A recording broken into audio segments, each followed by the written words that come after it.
But let's start at Girona, because the miracle goes on. I'm gonna come out and say this and be straight up about it.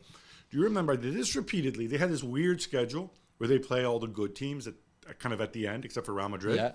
And I said, let's see what happens. They played one team in the top 10, and they played 3 teams in the top 10, and they played 7 teams.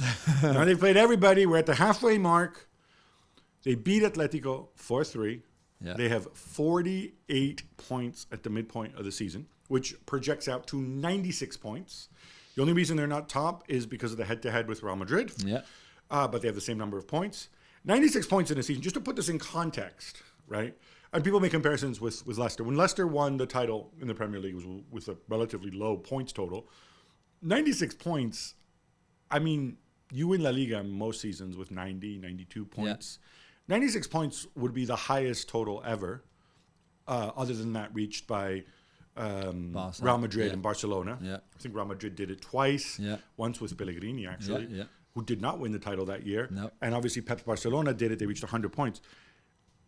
This is incredible. They've lost one game all year.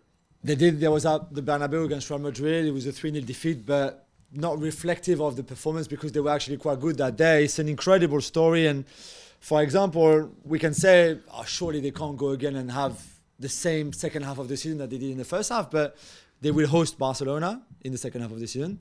They will host Real Madrid. So, they will have to go to Atletico, for example, and things like that. But the 2 biggest games that are yet to come for them in the league will be at home in a stadium that is a fortress where even when they are under pressure like they were in the second half against Atletico, who had the better team after the break, they still find a way of winning. It's just an incredible story, fairy tale, whatever you want to call it. And I just can't see why they will slow down. They're high on confidence. Even when they are with one of their top players in Tsigankov for this game against Atletico, they still find a way. The guy who comes in for Tsigankov, Valeri, scores early on. It's just like everything at the moment is working for them. And let's hope it continues. Well, let's hope it continues. If you're not a Real Madrid fan, no, for them, yeah. For them, yeah, sure. If you're Marcelo Claude, you want it, or Pere Guardiola, Pep's brother, you want it to continue. What really strikes me is I think this game in some way, I don't know how emblematic it is of the season that we saw, in the sense that it was 3-2 at halftime. The first half was, I don't even want to say it was open in the sense that Girona were attacking, Atleti were trying to manage the situation, but they made stupid mistakes at the back, which Girona punished. Girona, by the way, I'm not saying Girona got lucky with it, because Girona also created their own chances.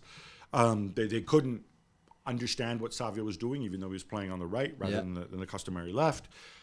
And then in the second half, Atleti pulled one back with Morata. He'd get a hat trick, and that's how he played really, really well. Yeah. And then they kind of conjure up this bizarro goal, Ivan Martin at the end. Great footwork, and then the little loopy finish, which, is the kind of thing that when Lionel Messi does that was lucky, we clap. When Ivan Martin does it, we're like, you got, good one. There seems to be an element of randomness to the way they play. It seems to be high risk, high reward. Am I and everything's gone right for them? Am I being harsh, or am I? No, because I think they're very well drilled tactically as well. What impresses me the most is that they can turn all their high recoveries of the ball, all the turnovers that they force from the opposition into goals and big chances, and that's exactly what they did. The first goal, obviously, comes from a high, it was not as high, but just after the halfway line, and they go one pass and Valeri scored. The second one is even more, because Koke should not be losing the ball on the edge of his own box in the way that he did, but Ivan Martin go and gets the ball, and then they get a little bit lucky maybe, and Savinho scores.